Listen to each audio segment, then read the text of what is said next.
কল্কি অবতারকে সাহায্য করতে কলিযুগে বজরংবলীর আবির্ভাব, ধর্মরক্ষার কাহিনী। তো চলুন বন্ধুরা, জেনে নেওয়া যাক কল্কি অবতারকে সাহায্য করার জন্য কলিযুগে কিভাবে বজরংবলীর আবির্ভাব ঘটেছিল। হিন্দু ধর্মের পৌরাণিক কাহিনীগুলিতে কলিযুগের শেষে শ্রী বিষ্ণুর দশম অবতার কল্কির আবির্ভাবের কথা উল্লেখ করা হয়েছে। কল্কি অবতার কলিযুগের সমস্ত অধর্ম এবং পাপকে বিনাশ করে সত্য যুগের সূচনা করবেন। তবে একাধিক পুরাণে বর্ণিত হয়েছে কল্কির এই দুরূহ কাজে তাকে সাহায্য করবেন বজরংবলী হনুমান। কলিযুগে হনুমানের পুনরাবির্ভাব এবং তার ধর্মরক্ষার দায়িত্ব নিয়ে একাধিক শাস্ত্রে বিস্তারিত আলোচনা রয়েছে।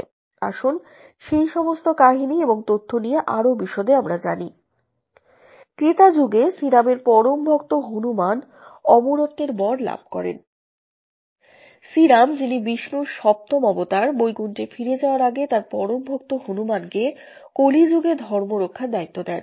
রামের দেওয়া বরের ফলে হনুমান কলিযুগে অমরত্ব লাভ করেন এবং যুগের পর যুগ ধরে তিনি পৃথিবীর অধর্ম এবং অশান্তির বিনাশে সক্রিয় থাকেন।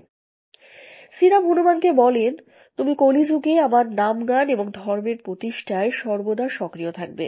এই বরেই হনুমান কলিযুগের জীবন্ত দেবতা হিসাবে পরিচিত হন। হনুমান ছাড়াও আরো 6 জন চিরঞ্জীবী আছেন, যারা কলিযুগের শেষ পর্যন্ত জীবিত থাকবেন। এই 7 চিরঞ্জীবী হলেন অশ্বত্থামা, বলি, ব্যাস, হনুমান, বিভীষণ, কৃপাচার্য এবং পরশুরাম। কলিযুগে ধর্ম প্রতিষ্ঠায় হনুমান বিভিন্ন রূপে এবং ছদ্মবেশে অবস্থান করছেন। শাস্ত্র অনুসারে হনুমান ছদ্মবেশে পৃথিবীর বিভিন্ন স্থানে ঘুরে বেড়ান। বিশ্বাস করা হয় যেখানে শ্রীরামের নামগান হয় সেখানে তিনি উপস্থিত থাকেন।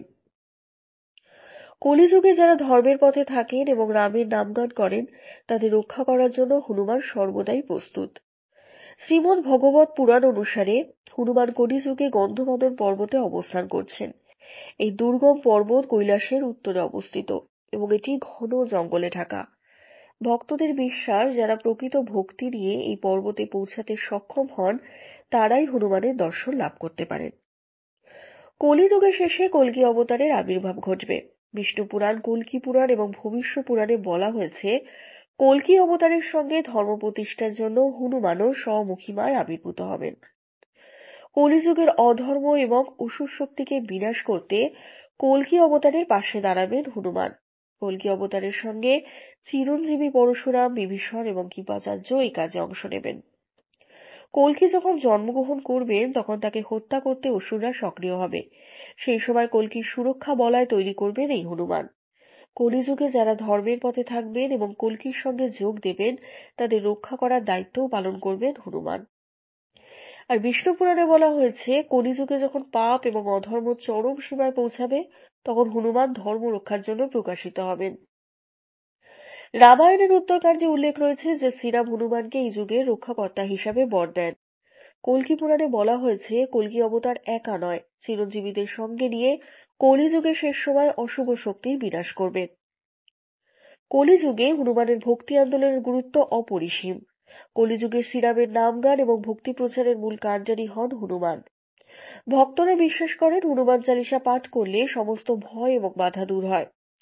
কলিযুগের পাপ, অধর্ম এবং নৈতিক অবক্ষয় দূর করতে হনুমানের আবির্ভাব চূড়ান্ত গুরুত্ব বহন করে। তিনি একাধারে কল্কি অবতারের সঙ্গী এবং ভক্তদের পথপ্রদর্শক। কলিযুগের শেষে যখন ধর্ম সম্পূর্ণরূপে লুপ্ত পায় তখন কল্কি অবতার এবং হনুমানের যুগল মন্দির সমগ্র পৃথিবীকে নতুন সত্যযুগে প্রবেশ করাবে। ভক্তদের উচিত হনুমানের প্রতি শ্রদ্ধা ও ভক্তি জাগ্রত রাখা এবং কলিযুগের সমস্ত পাপ থেকে মুক্ত থাকার চেষ্টা করা। ধন্যবাদ।